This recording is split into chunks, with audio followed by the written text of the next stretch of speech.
We're talking with Dave Frye from the Sidewalk Prophet. So good to have you on with WGTS 91.9. Dave, it's always good to know that you're coming back to Yeah, see us soon. it's always an honor. We have so much fun coming to the DC area and seeing all that you guys are doing there, and yeah, just leaving it a better place, man. Shining God's light. So we love you, Jerry. Love the whole crew. Every year around this time, right before Christmas, when most people are shopping and decorating, you're out on the road. Yes. So, on a scale of 1 to 10, Dave, how ready are you for Christmas at this moment?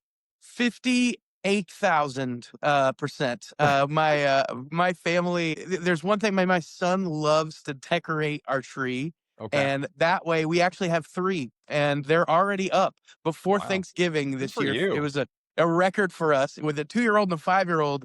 It took a small uh not a small chunk of time, a huge chunk of time to decorate our house pre-Thanksgiving and make it happen. But that was our goal, and we hit our goal. And so we have our trees are decorated. My son is just in a hog heaven, man. He's loving every minute of it, and I love it too. I come home, there's Christmas explosion everywhere, and it just warms your heart. All So, right. So, your son's leading the way, but who's the bigger fan of Christmas, you or your wife, Harmony? Man, I think Harmony's favorite holiday, she always will say, is Thanksgiving, and so we never can miss that. So definitely me. I'm definitely Okay. the Christmas guru, but Harmony loves it too. Yeah, All right. I want you to rewind a little bit too. Let's talk about little Dave.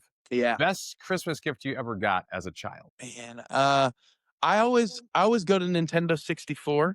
That was an incredible moment when I could be Mario in a world where you could go anywhere you wanted. And so that one always put a smile on my face. But one of my favorite gifts ever, I received a Mickey Mantle autograph card from Oh, my our neighbor. He had gone to see this baseball card expo, and Mickey Mantle was there. He gave me a Mickey Mantle autograph. And the reason it was so poignant, I'm a Cubs fan. So Mickey Mantle, I knew who he was. I love Mickey Mantle, legend. But my brother that year received the Polar Bear Express autographed. okay. And so I was like, that's a big, my brother didn't like to read. He got a book. I got a baseball card. He was not happy about it. And he kind of let that be known in the presence of the people that gave the gifts. Uh-oh. So Uh-oh. my brother got a spanking. I told this story in Texas. We were playing a show in Texas, and it just hit me. And none other than Nolan Ryan, the man, the myth, the legend, was listening to this story on the radio, and he sent me a baseball and autographed it to give to my little brother over a decade, 2 decades Amazing. after that story. And so I thought that one of the best gifts I've ever given was when I got to finally redeem my brother. I gave him a book, and then I said, Merry Christmas. And he's looked at me like, what? And then I gave him a Nolan Ryan autographed baseball. And I said, Nolan Ryan wants you to know he was sorry that you got a spanking when I got a Mickey Mantle card. So, I love that story. yes. I don't think Legend. people that don't know you, Dave, don't understand just how big of a baseball Cubs fan you are Yes. Yeah, yeah, specifically. In fact, you had a massive moment this year. I think when you look back at highlights of your life, this is probably one of them. yeah. Tell everyone about what happened to you this August. This was a special year. I got set down all of a sudden. It was late at night, and I get this phone call from our record label, and I'm like, this is either really good or really scary bad. And he goes, "Are you sitting down?" John, our friend John at the label, he goes, "I want you to know you're getting to sing the national anthem at Wrigley Field." And it literally was the buck. There's so many things. I got to sing at Disney World already. I got to do all these Yeah, yeah, yeah. incredible bucket list moments, watch the Cubs in the World Series, but then to know that I could go and sing the national anthem. I mean, it was in walking out there. It was a bittersweet thing. I think if God has taught me anything this year, it's that joy and grief and sadness kind of often mingle themselves together. There's a Mhm. lot of beauty in the things we get to do and the memories we get to make. And my stepfather had passed, and So his sorry. goal, he passed last year, and his goal was to make it to Wrigley, and he passed before that occurred. And so going out there to sing, it was almost like this deeper meaning. It gave it even more, even more perspective, even more joy, if I'm being honest, because I got to go out there knowing that Jeff wasn't going to be out there, but knowing that he was in my heart, man. Mhm, And mhm, on top of that, my hero was Ryan Sandberg growing up, who also passed from cancer just 2 weeks mhm. before I got to go do it. And so I see all these 23s. That was his number that he wore for the Cubs. All this, just just kind of almost made me cry while singing the national anthem, thinking of all these people I love that were had that promise that I'll see him again someday in the arms of Jesus. And so it just was the most emotional I've ever sang, and it was a really special, beautiful, sad moment in life. And I'm forever grateful that 2025 I'll remember getting to sing at the Cubs game, and those people in my hearts. That's an amazing story. Wow. Obviously, your Yeah. family's important to you, and Ryan Sandberg was important to you as well. Yes, my boy. Uh, Yes, I love I'm Ryan. counting right. You and Harmony have been married about 8 years now. Is that about right? Yeah, it'll be You've got 2 20, kids, so you've had 27 time soon. Yeah. now to develop some of your own family Christmas traditions. What are you guys doing specifically for the Frye family? We travel, man. We love our families. Like we Yeah. said, we especially this Christmas being with mom, it's her first Christmas, alone in the Mm. house. And so we want to make sure we fill it with grandkids and times. But yeah, we're gonna be traveling to Indiana and Illinois, where my wife's from, and having a great time there. But as far as what we do as a family, like leading up to Christmas, we always make sure we have to make Christmas cookies, which we did right before I Okay. left. So again, ready for Christmas. We made Christmas cookies. We watched Charlie Brown, and we got all those decorations up. But our Christmas, specifically when we're home and getting to do it ourselves, is just a really almost like a Sabbath time, a time when the kids get to open the Rest. presents and we just get to play and enjoy. We get to go to Christmas Eve services at our families and make sure that we do that. I love that every year, lighting the candles, singing carols, reminding ourselves over and over again why we're doing this, and reminding our kids. So important. But yeah, I think traditional wise, we just try to capitalize on every moment we can when Daddy's home at the holidays, so that we can leave those memories in our kids' hearts too. So, Dave, you're going to be here with us on the 19th. I'm glad you get to be with your family on the 24th. But you've done the Yes. Great Big Family Christmas for a while. We'll peek behind the curtain of this industry thing. Most artists go out and tour their new albums. But at Yeah. Christmas, you kind of do the same thing every year. Is it still fresh for you? What is it like to do this tour every single year at Christmas time? Yeah, it's fresh because we have so many surprises with embedded inside of it, especially at the end of the night. Given we love to give to a family in need, or someone that's kind of having a tough time, and so that's really makes it special. I really do sound stage. This is my favorite part of the show, and it really is that when we get to see a family that's had loss in their life, or are struggling right in the moment, and to get to pray for them first of all is so important, but then to see this overwhelming giving that happens from our great big family, which are all the folks that show up, is amazing.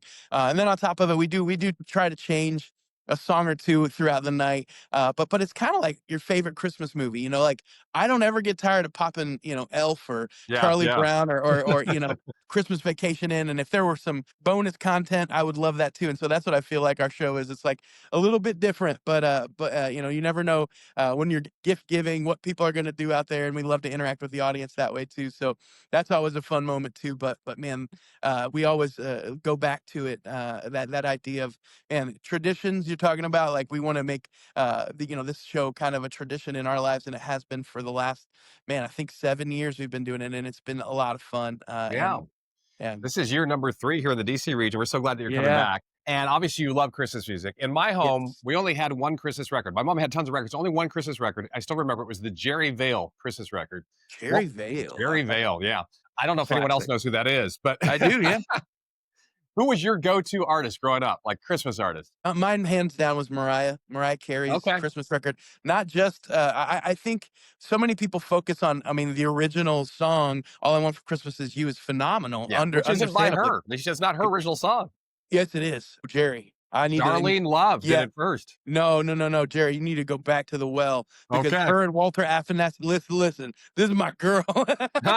You know I her. promise you, Mariah Carey wrote that with Walter Afanasieff, who also that dude is making bajillions of dollars Yeah, on that from one like song. typing. But regardless, everyone focuses on All I Want for Christmas Is You, and they Yeah, bypass Oh Holy Night by Mariah, which that's a good I song. think is the perfect rendition. She hits the high note at the end. Oh Holy Night is my favorite, maybe my favorite song of all time. It's just this beautiful outpouring of worship. When she hits that high note, man, I feel it in my soul. The thrill of hope, the weary world rejoices. I mean, where do they make lyrics like that anymore? And so Yeah, yeah. that album always was my go-to. I would decorate the tree to it, and then when the tree was done, I would always put on the Charlie Brown Christmas record, and just it's just this beautiful. Like once everything's finished, you can sit back and enjoy the beauty of the lights. It just sit there with your family talking about things. Man, we did that so many times, and so Mariah and the Vince Guaraldi Yeah, Charlie yeah, Brown yeah. Christmas. Those were the ones. Good stuff. So a lot of people, we have people who made this tradition, Great Big Family Christmas. We have people who have never been. So I Yeah. want you in 60 seconds to encapsulate the experience for them. What is the Great Big Family Christmas and who is it for? Great Big Family Christmas is for absolutely everyone, whether you're Scrooge, whether you're cousin Eddie, whether you're somewhere in between. We want you to know that honestly everybody's welcome. Uh, I know Christmas can be a hard time for a lot of people. It can also be a very joyful time for folks like me. But in the middle of all of it, we try to touch on all that and really just offer a place for you to feel a part of a family if you need to. For you to bring your family if you want to, but also leave realizing, of course, the reason why we celebrate this beautiful gift of Jesus. But on top of it, just having joy show up, even in the midst of sadness, even in the midst of, those things like I was saying, you mingle grief and sadness and fear and anxiety, all these things collide. And we try to take that and give it to the Lord and just celebrate the gift that brought hope into this world. And so we hope that people leave with a smile on their face, dancing, feeling like they want to go and share that kind of love and joy with everyone they see this Christmas. So, We love that so much. December 19th, Covenant Life Church. We try to make it reasonable. Group tickets are less than $20. So we want you to bring yeah, the Great Big Family, crazy cousin Eddie and everybody else. Bring them all. Come on out. bring them all. They're all welcome. What does Dave Frye want for Christmas this year? Oh man, I really really just want time. I Yeah. think that the older you get, the more you realize every single second counts. And my wife always says, it would be great if I could just scrapbook by myself for a little bit. I'm like, okay, love, we'll see if we can carve that into our, December. That idea of just spending time with each other is literally the thing I want most. And my wife still doesn't know what to get. I got a new dresser, I think, coming, which I have a dresser in my room from 1982, which was the year I was born. And Wow. I don't care, man. I don't even care. But it's really sticking at this point. Like the drawers are hard to open. And so finally, my mom and wife came together and got me a new dresser, I think. So That's that's funny. how you know you're getting old, when you get a It's practical. replace Yeah. the dresser from your 40-year-old, childhood. But all that being said, honestly, the gift of just that time with family and even the time with my brothers on the road, and all my great big family out here, it really is really special. It would be really easy, Dave, and I know this isn't your personality. You're a very optimistic person, but it'd be easy to become jaded because you're on the road all the time. You're moving constantly. You're in a different city every night, every Sure. single weekend. So for you and for a band, and I think this is applicable to all of us, how do you keep the focus where it's supposed to be on Jesus at this time of year? Yeah. I think every day when you wake up in somewhere cold, you don't know where you are. Sometimes the back to the theaters are pretty rough. You don't know what catering's going to be. All these things. Absolutely, it's as simple and hard as counting your blessings, as reminding yourself, like, what in the world? Look what I get to do. Like, look that I get to go out and give praise and do it with people I've met before or never met before. Like, it's awesome. And I think that God continually shines that light on me, reminding me, hey, this might be this first person's first time ever hearing you sing. Like, what a gift! But also, this might be somebody out there that's gone through something really tough, that they really need this in their life. And so that ministry, that idea of, I look at my pastor every Sunday and I wonder the same. I'm like, how do you make a sermon every day, every single week that can touch a heart like you do? And he goes out and he does it over and over again. It seems like he's like reading my diaries, speaking of my soul. It's amazing. And so I just remind myself that, like, man, every single, even though the show stays the same, the next, 12, 14 shows that we got, that it's going to be brand new to some folks. And it also is going to be new to us with those moments, like I said, the families coming up that need that love and prayer and gifts that we get to give out. It's really special. So, Dave, we can't wait to see you and share a little bit of Christmas with you. So Merry Christmas to thanks, you Jerry. and your family, buddy. Thanks, Jerry. So we love you. I love you so much and can't wait to get back to DC area. Love everybody there.